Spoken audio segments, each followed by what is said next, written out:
Hi, I'm Kurt Loosenort with Keller and Smallegan Real Estate, and I'm here to walk you through a typical showing if you are out looking to buy a new home. I picked one that is a pretty common type in this area at a price point that a lot of shoppers are looking, with features and potential issues that you would most likely run into if you're looking at a home like this. If we meet for a showing, it's because something about the home already caught your attention. There's something about the location or the look or the flow that you think will really work for you. But you need to come see them in person. You cannot imagine how many times people get a much better idea setting foot inside the home about whether they like it, whether they don't, what's good, what's bad. So every showing is valuable. And while you're here looking through the home to find out what you think about the flow and the features, the cosmetic appeal, all of those things that you might like, I'm going to be paying attention to a lot of the issues of quality and condition. Let me be perfectly clear. You will have an inspection. It'll be a term of our offer that we get time for a third-party professional specialist who does this full-time to come in and look through every part of the house, climbing into the attic, running appliances, opening up the furnace, checking the wiring. Every detail will be covered so you can be confident in your purchase.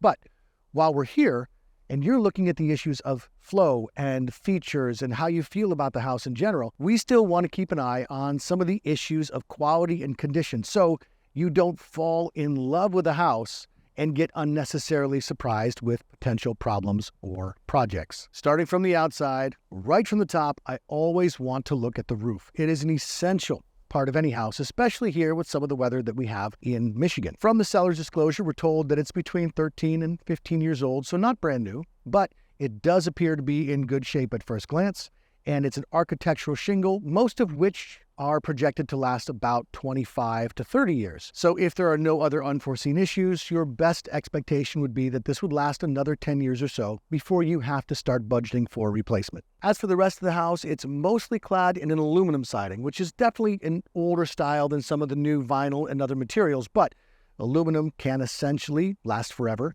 If it does need to be replaced or repaired, it's often pretty affordable, pretty simple. And unlike aluminum, it can be painted if you wanted to change the colors. It's also good to look for any other areas that might have exposed wood. The soffit and the fascia are all wrapped in aluminum, and the window frames themselves also have a storm window on the outside. That keeps the house much more protected from weather in the long term. One more thing that I really do like to see in the basement is a glass block vented window. In an older home like this is the ideal situation to keep the weather out, to keep the basement dry, and still allow the air to flow. All right, come on in, join me inside, and I will start off by letting you know I am a bit biased. I love these old Craftsman homes, and with the right upgrades, they can facilitate a modern lifestyle and still last a really long time. One thing I noticed on the way in, it looks like a lot of the walls are still plaster, which can be fine, but they might require more maintenance, more upkeep, a little harder to work with sometimes. Same thing with the windows. Some of the windows have been replaced, but some of them are still older wooden windows. Having the storm window on the outside will help them last a lot longer, but they're not going to function as well or last as long as a replacement vinyl window or a modern wood window. One of the things that really appealed to me about this house was the design and the layout. Most of these homes, when they were built, had very small kitchens, and some people have put the work into expanding them, typically taking over what used to be a porch.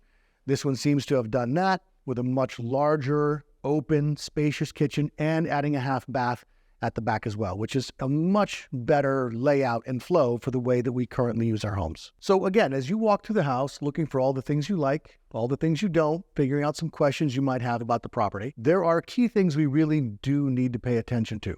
And so I want to get right down to the basement and check on what I call the big three. For a house like this, built in 1918, you do need to check for a few essential upgrades, primarily the wiring, the plumbing, and the HVAC system. The first thing I want to look for in the electrical system is any existing active knob and tube wiring. It's just an old, obsolete system that is not as durable, it's not as safe, and actually, if you look up there, you see the thin black wires, and you'll see a separate box then that feeds into more modern Romex coming down into the circuit box. And that means there might still be some knob and tube active in the house. I would want to confirm that with the inspector. And it's not necessarily a deal breaker, but it's really just best not to find that at all. Second will be plumbing. And this house has a pretty typical combination for something of this era. There is still some galvanized plumbing. There is some PVC. I saw some copper and even some PEX where they updated the kitchen. So it's a bit of a hodgepodge. Again, no big deal breaker, but you want to be aware of potential upgrades that will be necessary in the future. One more thing, obviously, is going to be water heater and furnace. Furnace is another one of those big ones where anything else you can pick at if and when you need to, but if you're in Michigan in the middle of winter and your furnace goes out, you really might not even be able to stay in the house for a while. The seller's disclosure says this was replaced just 1 year ago, so it's essentially brand new. You still want to make sure it's done well with the inspector, but obviously that's a great sign. A lot of homes of this era actually don't have any finished basement space, so somewhere where you can come in, sit down, hang out comfortably is a real benefit. One more thing about finished space in these basements, though, is that these foundations are just a much older system, and they weren't intended to be recreational space or living space in the basement. So it can take a lot to fully waterproof them. And if you look at a house that is over 100 years old and ask, has the basement ever leaked? The answer is yes, it just has. But one nice thing about looking at this time of year is we just had a ton of heavy snowfall, which means it's a great time to see if the home has any active leaks. At a time like this, if you don't see any evidence of water inside, it's also usually another really good sign. In addition to all of these practical considerations, it's still a very personal business. You are still in someone's personal home. And so sometimes you find things you just really aren't sure about. So I don't know right now if this is for cat or for kids. So if you happen to know, let us know. If you want to just make a wild guess, do that as well. But let us know what you think is going on right here. Some of the features that I love in homes like this are doors in the stairwell to seal out the social space from the sleeping space, and every once in a while, a really cool stained glass window. One really important upgrade to a house like this, too, is a full bathroom upstairs. I promise you, when it was built, the bathroom did not have this much space, but now it's plenty to accommodate the full family. 3 bedrooms, carpet. Even when we have the age of the roof or we know that it's relatively new, one big question always is, what exactly have they done to replace it? Did they just slap on another layer of shingles on top of the existing ones, which is very problematic? Or did they actually go all the way down, tear everything off the roof, and replace it with sheeting itself?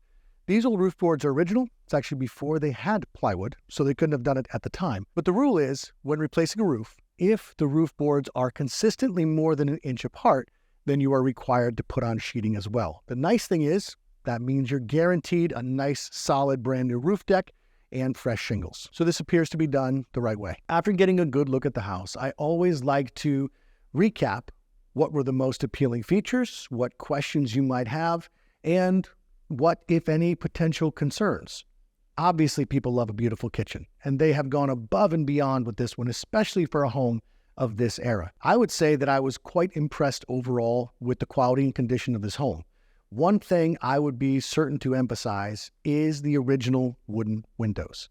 They have the storm windows on the outside. They still seem to be in decent condition now, but they will eventually need to be replaced. And that is a pretty extensive and expensive project. So you want to make sure that you're aware of that and prepared for that when you make your offer. One more thing I recommend to home shoppers is seeing more than one property at a time. Even if there's only one that really got your attention, seeing a few more similar homes can give you much better context and a much better idea of what options are actually out there for you. I really enjoy helping people find the right property, and it's vital to have all the best information and to consider all of the most important issues in a home. But remember, at the end of the day, it's whatever is most important to you. You can't always qualify with a checklist what you love about a property or why it feels like home. But I'd love to help you along the way. Being informed, being equipped, and being well prepared will make you that much more confident to get the home of your dreams. So if you see something on the market that has caught your eye, or you just want to learn more about the home buying process in general, feel free to give me a call. I would love to help you find the right home.